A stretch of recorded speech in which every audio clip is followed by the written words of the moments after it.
Mi hija gritó, «Sal de aquí o llamo a la policía». Así que me fui y llamé a la inmobiliaria. Pensó que no tenía a dónde ir. Al atardecer, tenía 3 ofertas. Era una de esas tardes de sábado tan conocidas en California. La cálida luz del sol cubría el césped recién cortado. El murmullo de las conversaciones se alzaba por encima del suave tintineo de las copas de vino y las risas se extendían a la calle como música desde una ventana abierta.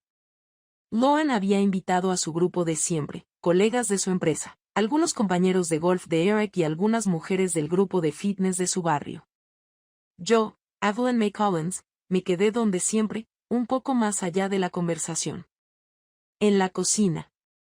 Saqué del horno una bandeja de galletas de mantequilla aún calientes.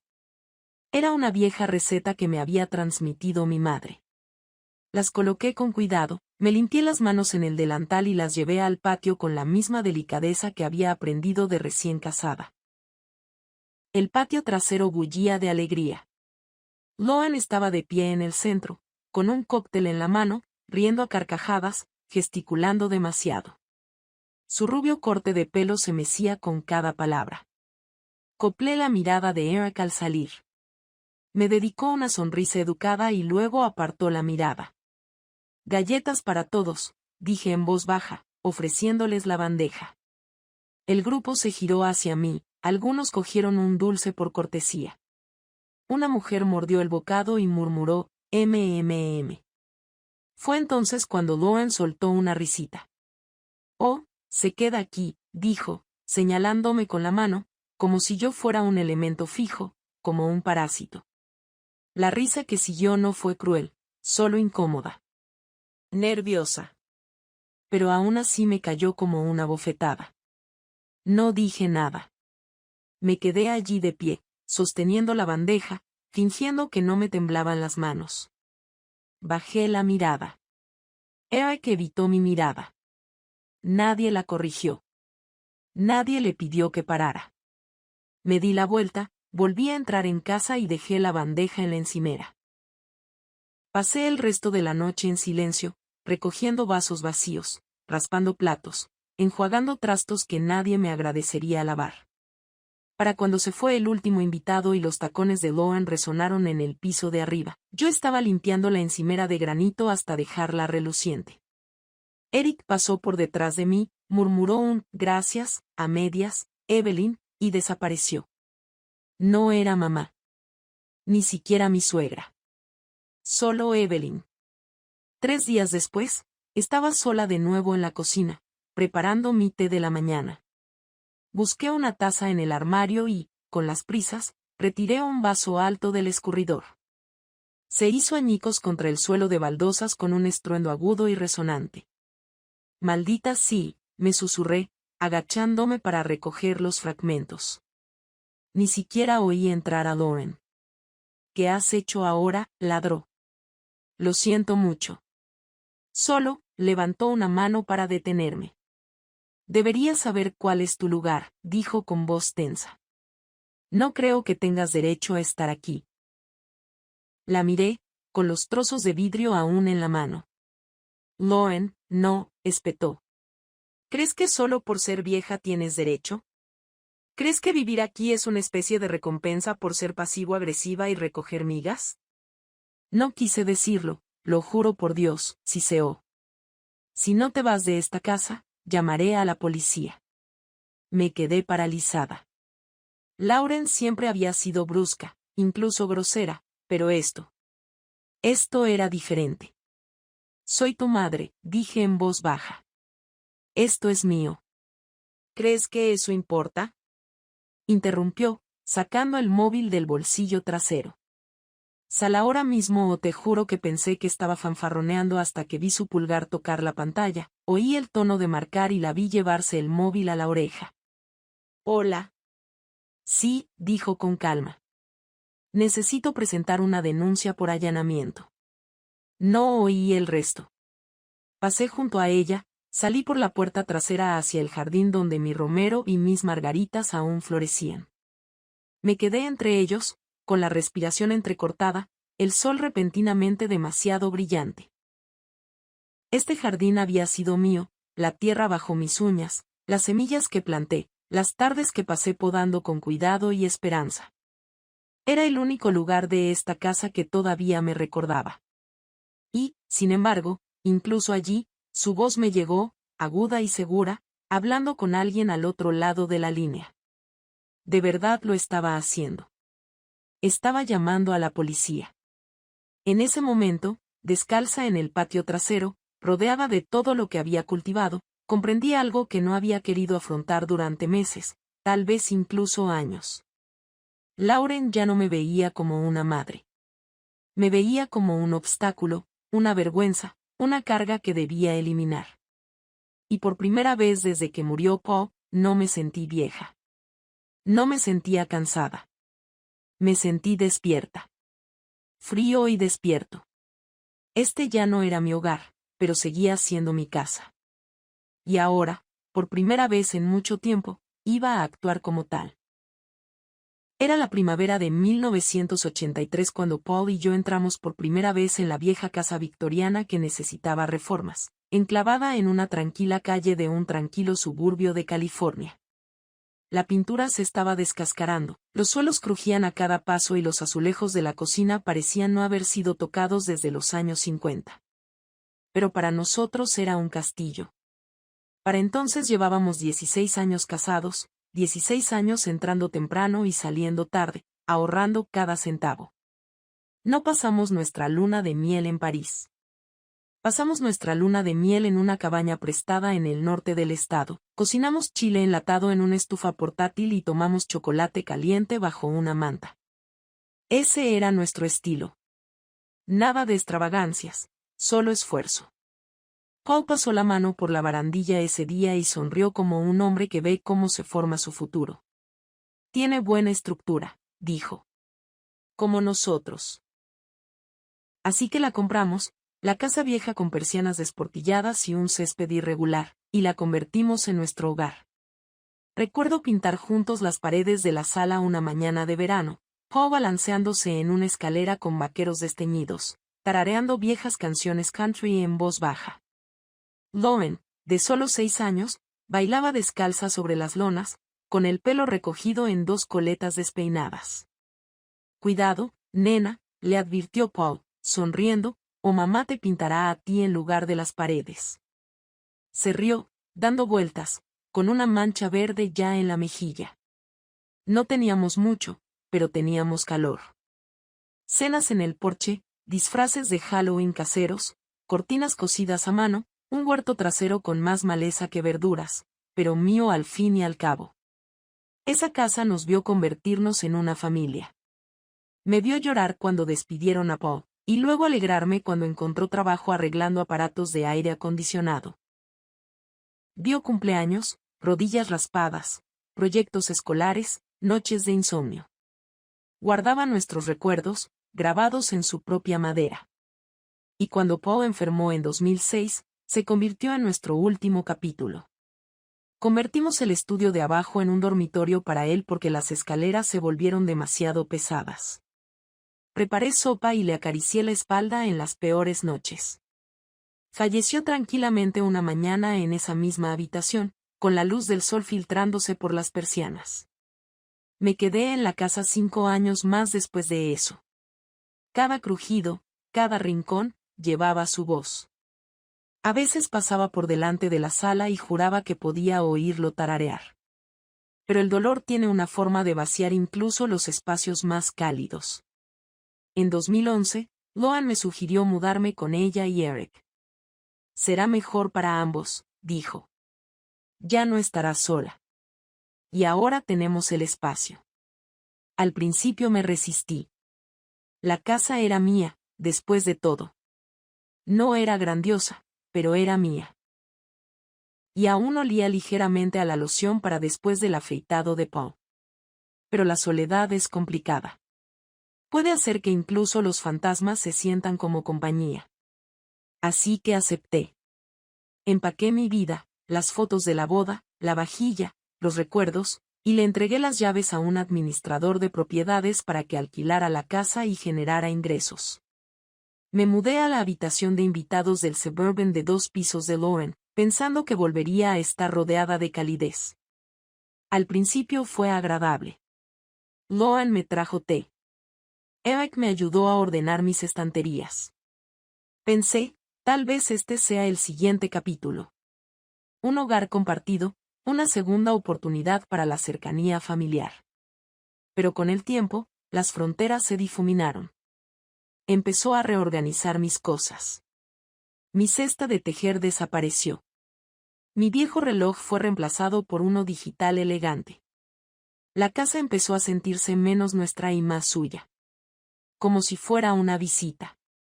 Luego llegaron las reglas. Nada de hervir ajo.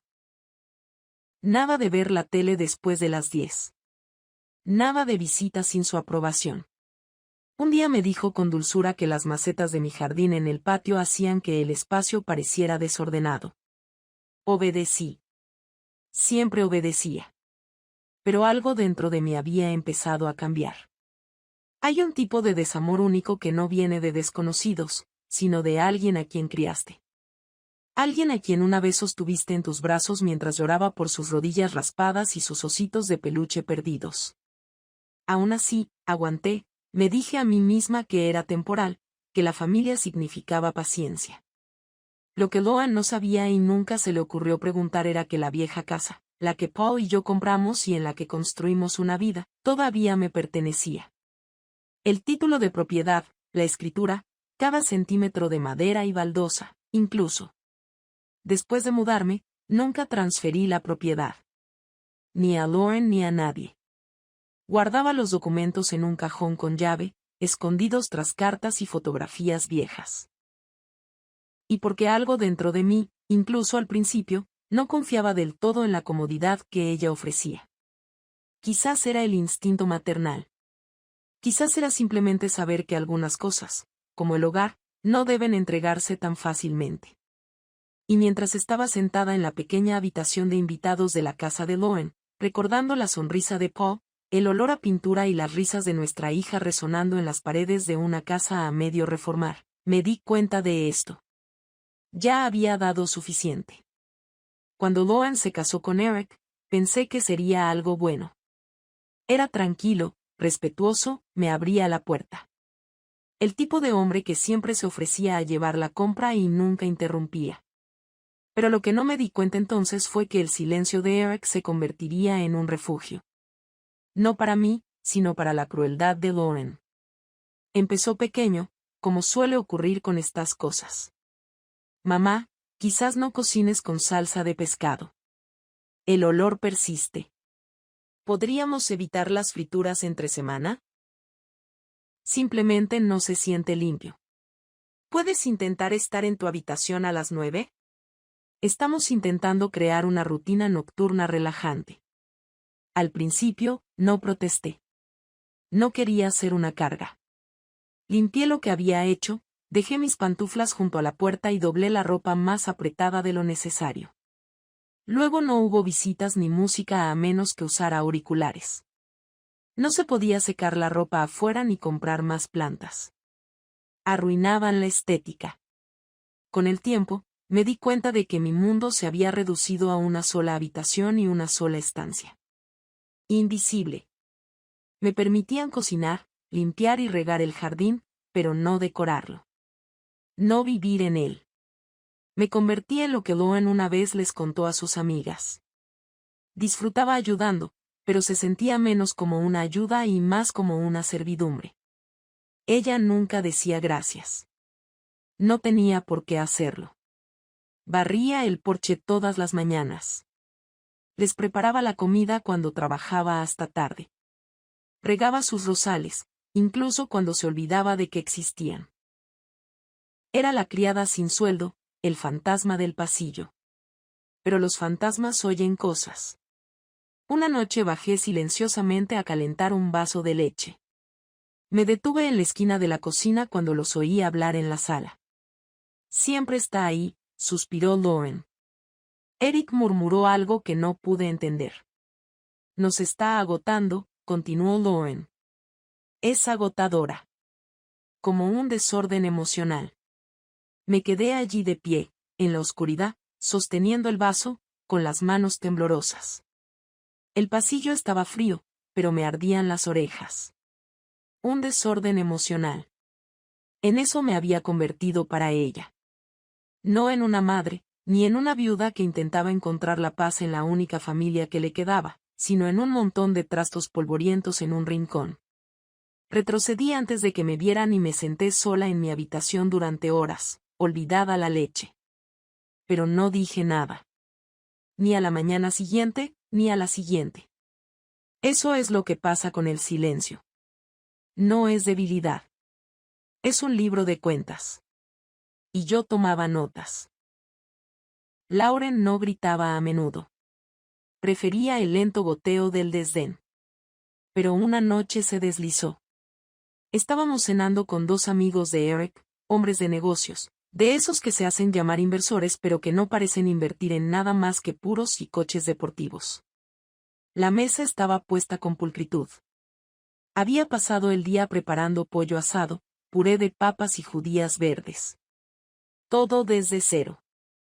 Olía a años mejores.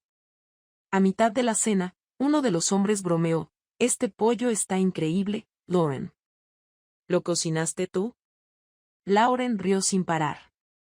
«Dios mío, no. Eso es obra de nuestra gorrona residente». La habitación se quedó en silencio durante un segundo de más. Luego, una risa superficial, forzada. No dije ni una palabra. Simplemente sonreí. Eric me miró y luego bajó la mirada rápidamente. Gorrona residente. Así me llamaba cuando me veía en la casa que Paul y yo habíamos construido con centavos y esperanza. Me disculpé antes del postre. No lloré. No di portazos. Pero no dormí esa noche. Me senté en la cama y miré al techo, oyendo cada palabra que había dicho, amontonándose como paredes entre nosotros. Ella no era la chica que crié.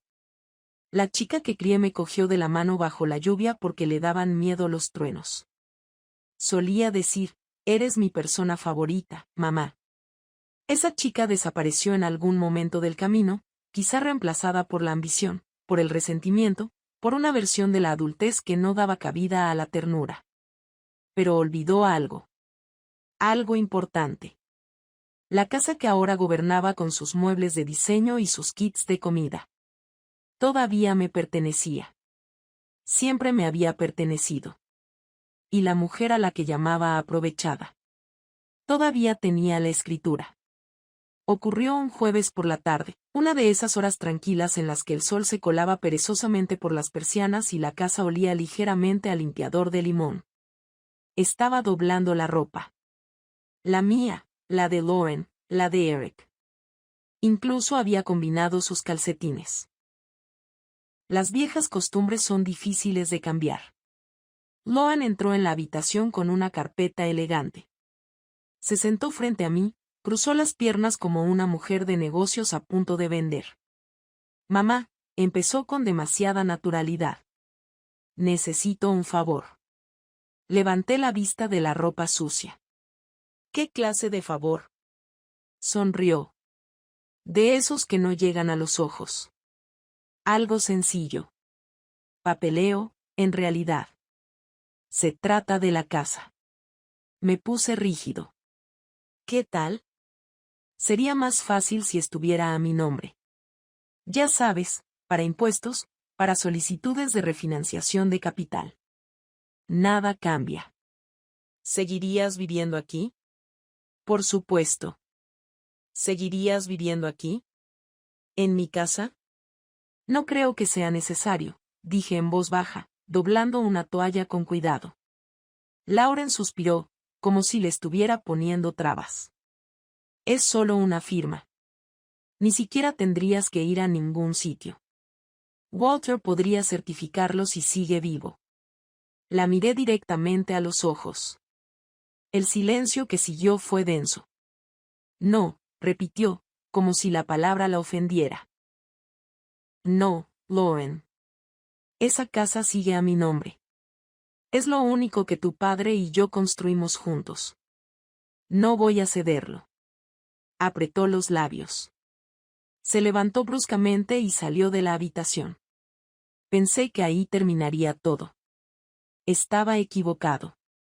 Una semana después, recibí una llamada de mi banco. Tenían preguntas sobre una solicitud de hipoteca relacionada con mi dirección. Confundido, pedí más información.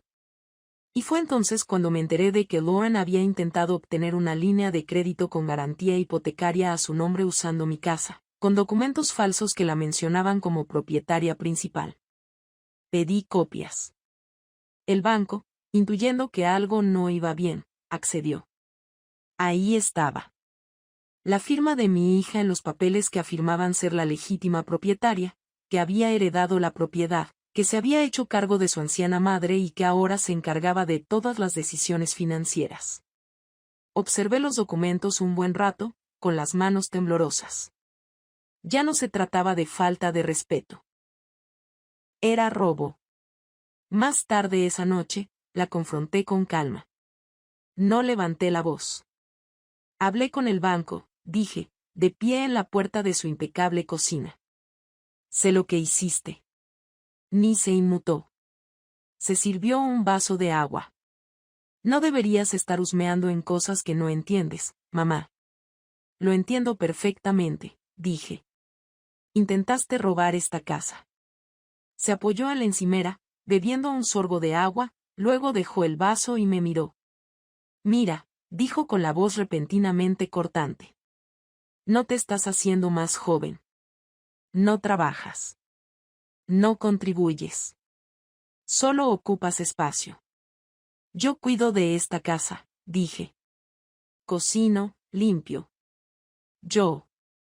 Existes, me interrumpió. Como el papel pintado.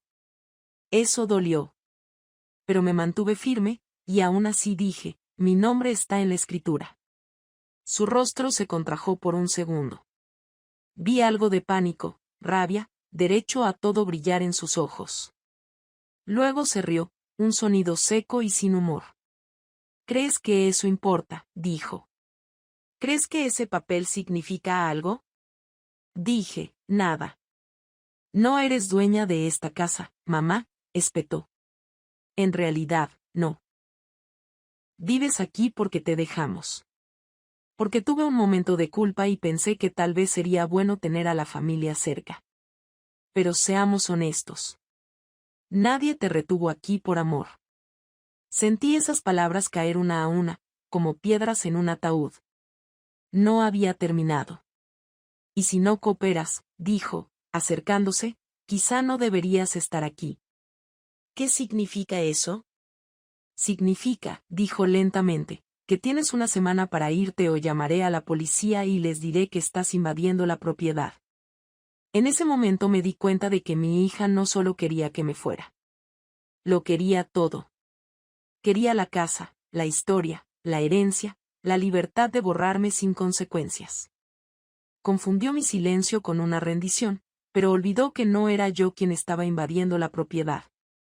Yo era quien poseía la tierra bajo sus pies. Eran poco más de las 3 de la mañana cuando me levanté de la cama sin hacer ruido. Me moví despacio, con deliberación. Al fin y al cabo, había ensayado esta noche durante semanas. La casa estaba en silencio. Eric probablemente estaba durmiendo en la habitación de arriba. Lauren también. O quizá no. Tenía la costumbre de pasar la página con el teléfono bajo las sábanas hasta que se le agotaba la batería. Lo que fuera que estuviera haciendo, ya no me importaba. Abrí mi armario y saqué la pequeña maleta que no había tocado en años. Dentro, empaqué lo esencial, algunas prendas limpias, mi cartera de cuero desgastada, el certificado de matrimonio que Paul y yo firmamos en 1967, su certificado de defunción, lo más importante, la escritura de la casa. Mi mano rozó la fotografía que guardaba en un marco plateado en mi mesita de noche. Paul con su traje de novio, sonriendo como un niño, y yo con ese vestido color crema que mamá me ayudó a coser. La metí en la maleta, doblada en tela con tanto cuidado como si fuera de cristal. Luego me senté en mi pequeño escritorio y escribí una nota. No fue larga. No necesitaba que fuera, Loen, no te odio, pero ya no quiero mendigar espacio en una casa que pagué con mi vida. No me queda nada que dar ni nada que pedir. Doblé el papel y lo dejé debajo de la tetera de porcelana que ella siempre ignoraba en la encimera. Luego me puse los zapatos y salí por la puerta trasera por última vez. El aire de principios de primavera era fresco y traía consigo ese extraño aroma agridulce a jazmín y asfalto mientras caminaba por la calle, con la maleta rodando suavemente tras de mí. No miré atrás.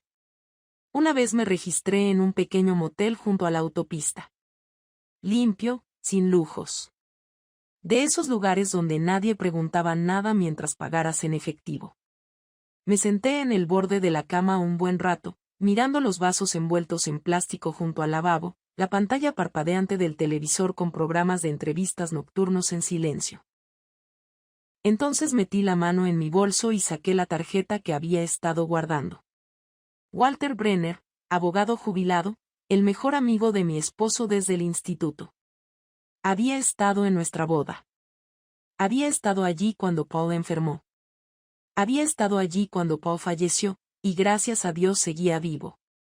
Marqué el número. Evelyn, dijo, con voz aturdida pero alerta. ¿Todo bien? Necesito hablar, dije. Hoy. No preguntó por qué. Solo dijo a las 10 de la mañana. Mi casa. Apenas dormí esa noche, no por miedo, sino por la extraña calma que se había instalado en mi pecho, esa que sigue a la última página de un largo y doloroso capítulo. A las 9:45, toqué el timbre de Walter.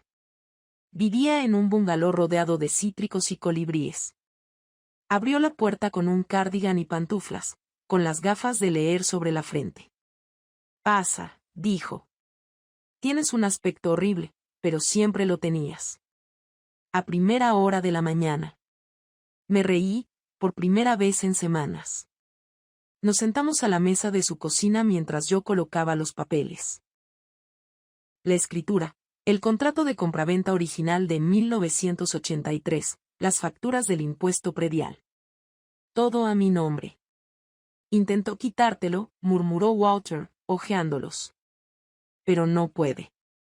Legalmente. No tiene ni una sola razón de ser. Evelyn, esta casa es tuya. Cada centímetro. Quiero venderla, dije. Lo antes posible. Arqueó una ceja. ¿Estás seguro? Sí. No lo cuestionó, solo asintió lentamente. Prepararé las protecciones necesarias. Necesitarás un agente inmobiliario. Ya tengo a alguien en mente. Salí de casa de Walter y caminé 2 cuadras hasta una pequeña inmobiliaria con una puerta de cristal y un letrero lavanda que decía Jessica Tran Realty. Jessica era joven, de ojos brillantes, de unos 30 años. Era hija de una mujer con la que trabajé en la biblioteca, y la recordaba viniendo después de clase a hacer la tarea en el rincón de lectura. Le dije lo que necesitaba. Quiero que la publiquen esta semana. Sin retrasos, sin jornadas de puertas abiertas. Solo muéstrala en privado a compradores serios. Jessica parpadeó y asintió. Entendido. Me encargaré de ello personalmente. Esa noche nos vimos en la casa. Mi casa. Esperé en el coche mientras ella recorría el perímetro, tomando fotos, tomando notas. No quería entrar. Ya no. Cuando regresó, me dio un portapapeles. El mercado está al rojo vivo, dijo. Recibirás varias ofertas si nos movemos rápido. Pero primero me ofreció un bolígrafo. Tienes que autorizar la publicación. Tomé el bolígrafo. Pensé que tal vez me temblaría la mano, que dudaría. Pero no lo hice. Mi firma era firme, mi corazón aún más firme. El sonido de ese bolígrafo rascando el papel fue la rebelión más suave que jamás había cometido y lo más fuerte que le había dicho a mi hija. Esa noche, no. Más. Reservé un nuevo hotel más cerca del centro y me dormí con las cortinas abiertas, dejando que las luces de la ciudad me recordaran que ya no vivía bajo el techo de nadie. Estaba reclamando el mío. Jessica se movió más rápido de lo que esperaba, más rápido de lo que me atrevía a desear. Exactamente a las 8:14 de la mañana, su anuncio se publicó. 3 fotos de alta resolución, una descripción concisa del carácter, la ubicación y el potencial de la propiedad. No se mencionaba a los actuales ocupantes, solo esta encantadora casa victoriana de 3 habitaciones con jardín maduro y accesorios renovados. Propietaria desde 1983. A las 10 de la mañana, su teléfono sonaba sin parar. Al mediodía, había mostrado la propiedad virtualmente a 2 compradores en efectivo de fuera de la ciudad y a una joven pareja que se mudaba por trabajo, y a las 4 de la tarde. Había 3 ofertas sobre la mesa, todas a precio completo o superior. La primera era de una emprendedora tecnológica que buscaba un lugar tranquilo para desconectar. La segunda, de un par de hermanas que buscaban renovar y revender. La tercera era una mujer divorciada de unos 50 años llamada Diane, que había recibido recientemente una indemnización y buscaba un lugar donde empezar de cero. Elegí a Diane. No por el dinero, aunque su oferta era la más limpia, todo en efectivo, sino porque le hablaba a Jessica con el mismo tono de voz que yo solía tener. Cansada, amable y firme. Jessica me envió el contrato por mensaje de texto. Lo revisé en silencio, con las gafas de leer bien ajustadas, las manos firmes, y firmé. Listo. Al atardecer, la casa ya no era mía, pero tampoco suya. Me senté en la habitación de mi motel, observando la luz naranja que se filtraba por las persianas, mientras el cielo se desvanecía en tonos lavanda y acero. Mi teléfono vibró a mi lado. ¿Loen? No contesté. La siguiente llamada llegó 20 minutos después. Luego otra. Luego otra. Para cuando terminé de cepillarme los dientes, me había llamado 7 veces. Ni contestador ni mensaje. No quería dar explicaciones. Quería tener el control. Puse el teléfono en silencio y lo dejé, con la pantalla baja, sobre la mesita de noche. A la mañana siguiente, el mundo de Lauren dio un vuelco. A las 8:30 de la mañana, un mensajero llegó a su puerta con un sobrecertificado dentro, la transferencia legal de propiedad. Firmado, notariado, irrevocable. La propiedad ahora pertenecía a Diane Westfield, con efecto inmediato. Junto con él, venía una notificación formal de rescisión del contrato de arrendamiento. 7 días para desocupar o el nuevo propietario tenía derecho a iniciar un desalojo legal. Él sobrellevaba mi nombre en la línea de remitente. Ni mi madre, ni Evelyn. Solo M. Collins. Me imagino que Loen se quedó allí un rato, releyendo las páginas, buscando alguna laguna legal, alguna cláusula que faltara. Pero no había ninguna. Lo que nunca entendió, ni una sola vez, fue que yo nunca tuve que gritar. Solo necesitaba recordar que era mío y usarlo. Al mediodía, Jessica me envió un mensaje para avisarme que había recibido un mensaje de voz de alguien que parecía estar en pánico. Loan la había llamado, haciéndose pasar por la verdadera propietaria, intentando disputar la venta. Jessica simplemente respondió: toda la documentación está verificada y archivada en los registros del condado. La señora Collins es la única propietaria legal y ha ejercido sus derechos en plena capacidad. Esta conversación terminó. Lauren me llamó 8 veces. Dejó una: mamá, ¿qué haces? No puedes vender esta casa. Vivimos aquí. ¿Te estás volviendo loco? Llámame, por favor. Esto no tiene gracia. Otra vez esa palabra. Nosotras. Nunca dijo tú. Nunca dijo tú construiste esto ni viviste aquí primero ni lo siento, no. En su mente, vivíamos allí. Y ahora nos estaban desalojando. Pero yo no era la única. Para la hora de cenar, mi teléfono había sonado 24 veces. No contesté ni una sola vez. Vi cómo el sol se ponía en el horizonte a través de las cortinas del motel. Afuera, los coches se movían como hormigas entre las brillantes venas del tráfico. Dentro, bebí el mismo té que Paul me preparaba en las noches de tormenta. Más tarde, Loan no dejó un segundo mensaje de voz. Para entonces, ella sabía que no estaba fanfarroneando y que no iba a volver.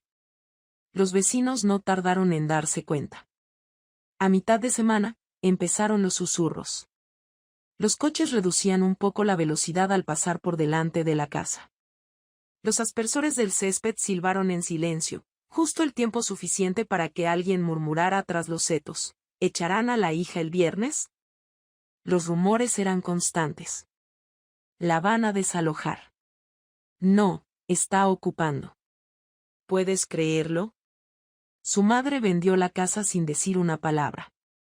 Creí que ese lugar pertenecía a la familia. Y lo peor de todo, el que resonó mucho después de que se cerraran las puertas. Imagina que te echaran de casa de tu madre. Ni siquiera puedo imaginarlo o no oírlo. Salió esa mañana con las gafas de sol puestas, un pintalabios demasiado intenso y la barbilla anormalmente alta. Pero las ojeras y la tensión en la mandíbula delataban la verdad. Empacó despacio, esperando que alguien, cualquiera, interviniera, que yo apareciera con un cambio de opinión, que algún milagro deshiciera precisamente lo que llevaba años retándome a hacer. Pero no llegó ningún milagro. Solo silencio y un camión de mudanzas. Tenía que pagar por ello. Cuando por fin bajó las maletas por las escaleras del porche, con 2 samsonites carísimos llenos hasta los topes, se aferró a su teléfono como a un salvavidas. Vibraba cada pocos minutos con actualizaciones de spam, números desconocidos, pero no míos, ni una sola vez. Llamó una y otra vez. No contesté, no por crueldad, sino porque ya le había dicho todo lo que tenía que decir. Nunca me había oído. Solo me había hablado, y ahora mi silencio era el mensaje más fuerte que podía enviar. Eric no la ayudó a cargar nada. Se quedó de pie junto al coche, con los brazos cruzados y la mirada perdida. Cuando ella intentó darle una de las maletas, él retrocedió. Voy a casa de mi madre, dijo secamente. No sabía que fueras tan lejos. Lauren parpadeó. Eric. No esperó a que terminara. Simplemente negó con la cabeza, subió al coche y se fue. Ella se quedó allí, sola, en la acera con 2 maletas y un teléfono. Nadie respondió. Esa noche, alrededor de las 9 de la noche, oí que llamaban a la puerta de seguridad de mi nuevo apartamento. Acababa de preparar té de menta y manzanilla. La ciudad brillaba más allá de los rascacielos de cristal como velas altas parpadeando en la noche. Mi nuevo hogar olía a cera para madera y a silencio, un silencio que no había conocido en años. Revisé el monitor. Lauren. Tenía el maquillaje corrido. Esta vez no llevaba gafas de sol. Tenía los ojos rojos e hinchados. Volvió a zumbar. Luego se arrodilló en medio de la acera, frente a la puerta. Al principio no dijo nada, solo miró a la cámara. Sus labios se separaron, temblorosos, y finalmente habló. Mamá, lo siento. No me moví. Por favor, susurró. Déjame entrar. Solo un ratito. No tengo a dónde ir. El intercomunicador estaba en silencio. Juntó las palmas de las manos como cuando tenía 5 años, rezando por una bicicleta nueva. Como si eso volviera a funcionar. Por favor, mamá. La observé un momento más. Luego me puse de pie, caminé hacia la ventana y corrí la cortina. No lo hice con ira, solo con certeza. Me había enseñado una lección que nunca quise aprender, que incluso quienes más quieres pueden cruzar la línea. Y a veces no hay vuelta atrás. Mi nuevo apartamento estaba en el piso 24, enclavado en el corazón de la ciudad, lejos del ruido, pero lo suficientemente cerca como para verlo todo. Desde mi ventana veía respirar el horizonte. Los letreros de neón parpadeaban. Un taxi. Hornens cantaba. Los edificios se erguían como viejos amigos, con los brazos cruzados contra el viento. No era grandioso, pero era mío, pagado por completo con la venta de la casa. Lo primero que hice fue plantar un pequeño huerto de hierbas en el balcón. Solo menta, sobre todo. A Paul le encantaba ese olor. Algunas mañanas, aplastaba una hoja entre los dedos y dejaba que el aroma impregnara mi café. Tranquilo. El apartamento estaba tranquilo, en el mejor sentido de la palabra. No silencioso como el miedo. Tranquilo como el descanso. Una noche, preparé una taza de té de menta, me eché el chal sobre los hombros y me quedé de pie junto a la ventana mientras el crepúsculo envolvía la ciudad en suaves tonos lavanda y tinta. Fue entonces cuando vibró el teléfono. Lauren. Su nombre volvió a iluminar la pantalla. Lo vi sonar una vez. No contesté. Puse el teléfono boca abajo sobre la mesa. 10 minutos después, sonó el intercomunicador. Miré a la cámara. Estaba allí de nuevo, con el abrigo demasiado fino para el aire nocturno y el pelo despeinado. Se aferró a una bolsa de lona y se quedó de pie bajo la farola como si se le hubiera acabado el tiempo. Mamá, dijo por el altavoz con la voz entrecortada. Por favor, déjame quedarme. Solo un rato. Solo hasta que aclare las cosas. No respondí enseguida. La observé cambiar de un pie a otro, fría y expuesta. Había quemado todos los puentes, pensando que nunca más tendría que cruzarlos. Salí al balcón. Levantó la vista y me vio, con el rostro iluminado por la esperanza, de esas que te hacen desear no tener que ser tú quien la apague. No dije nada durante un buen rato, solo la miré. Y entonces, en voz baja, con la misma calma que una vez confundió con debilidad, dije, ¿nunca piensas que puedes engañar a una anciana, especialmente a tu propia madre? 2 veces. Nadie se baña 2 veces en el mismo río. Sus ojos se abrieron de par en par y luego bajaron.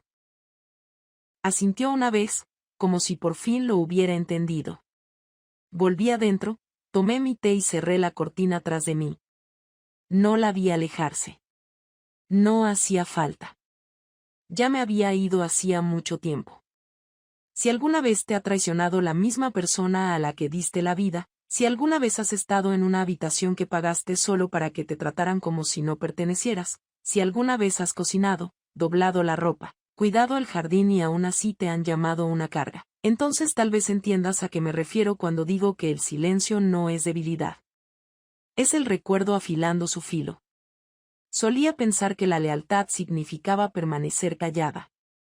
La primera vez que Loan me puso los ojos en blanco delante de sus amigos, no dije nada.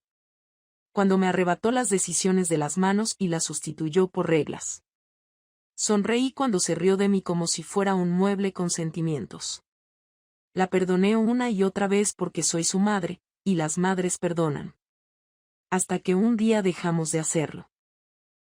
Verás, es fácil amar a tu hijo cuando es pequeño, cuando sus errores son inocentes, cuando sus traiciones son accidentales.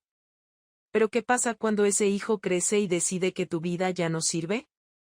¿Qué pasa cuando el bebé al que una vez mecías para dormir se da la vuelta y dice que solo eres un gorroneador? Esta casa no es tuya. Sal o llamo a la policía. ¿Qué pasa entonces? Esto es lo que hice. Me quedé callado. Me tranquilicé. Y recordé quién era antes de que ella lo olvidara. Llamé al abogado. Llamé a la inmobiliaria y vendí la casa sin que ella lo viera. No por rabia, sino por verdad. Porque cuando alguien usa tu silencio para construir un trono, lo más poderoso que puedes hacer es alzar la voz. Ahora estoy sentada junto a la ventana de un piso alto que compré con el dinero de esa venta. Plantas de menta crecen en pequeñas macetas junto a mi balcón. La ciudad zumba debajo de mí y yo le devuelvo el zumbido. El teléfono sigue sonando. A veces es Lauren. A veces son solo fantasmas. Pero ya no contesto. Porque no soy la mujer que suplicaba bondad. Soy la mujer que recordó lo que le debían y lo cobró. Y si tú también has guardado silencio demasiado tiempo, si te has tragado la traición porque creías que mantendría la paz, si tu hijo adulto, tu pareja o tu hermana alguna vez te hicieron sentir una carga, entonces déjame ser la voz que nunca usaste. Así que déjame decir lo que no pudiste decir aquella noche que cerraron la puerta de golpe. Déjame contar la historia que viviste e intentaste olvidar. Suscríbete a nuestro canal. Porque aquí la venganza no necesita gritar. Solo necesita recordar. Aquí no gritamos, escribimos, grabamos, recordamos tan alto, tan claramente que el mundo no tiene más remedio que escuchar. Porque en este lugar, el silencio es una forma de justicia. Y justicia bien. Lleva perlas y bebe su té despacio.